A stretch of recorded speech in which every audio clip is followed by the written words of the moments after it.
que tiene la música para los niños son innumerables.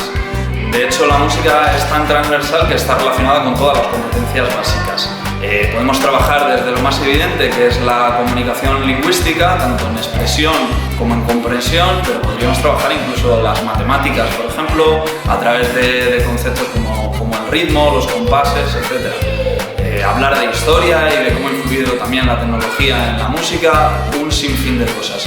De todas formas, si yo me tuviera que quedar solo con una cosa, sería el aporte emocional y creativo que tiene la música. La música como arte nos transmite emociones y esas emociones, en el caso de los niños, están multiplicadas aún más. Podemos pasar de la alegría a la pena, pero también de un relax al mayor de los éxtasis y también incluso generarnos incertidumbre, furia y todas estas emociones. Es muy bueno que los niños poco a poco vayan aprendiéndolas, vayan conociéndose a sí mismos y aprendan a gestionarlas, ¿no? Y yo creo que en este sentido la música ayuda mucho a todo esto. Lo habitual en España es que la música se empiece a incorporar en primaria, pero en el caso del Colegio Amanecer tenemos la enorme suerte de incorporarla desde el primer año de edad, ya incluso con meses los niños vienen y ya tienen sus primeras sesiones de música. Son 30 minutos para que se les haga menos, pero desde el comienzo. A mí me gusta recordarme que la música está hecha por y para el disfrute.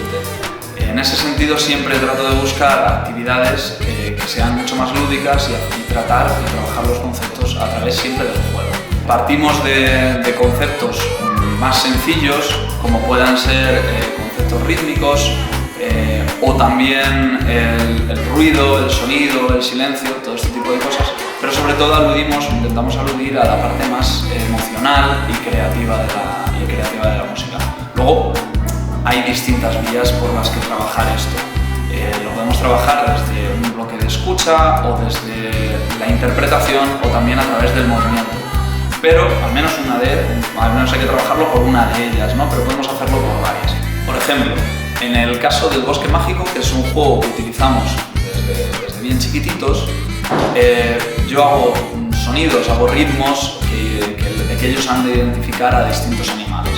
Por ejemplo, en el caso de un elefante, pues yo hago ritmos fuertes, hago sonidos fuertes, pero muy espaciados en el tiempo, es decir, es un sonido fuerte pero lento, ¿no? Entonces ellos se tienen que poner a caminar como elefantes, puedo añadir hormigas que pueden ser más rápidas pero más silenciosas, etc. Un sinfín de animales que además podemos variar en cuanto a instrumentos con distintos timbres, etc. Bueno, pues este juego, por ejemplo, trabaja el ritmo, pero desde un enfoque en el que ellos tienen primero que escuchar, luego tienen que interpretar ese animal y moverse con ello. Entonces estaríamos trabajando un concepto como el ritmo, pero a través de esas tres vías que comentaba antes. Las actividades que más les gusten, bueno, pues esto va a depender un poco de cada niño. Hay niños que son o que necesitan ser un poco más protagonistas y les gusta ese momento, y otros en cambio que prefieren pasar un poco más desapercibidos y que la actividad sea un poco más grupal en ese sentido.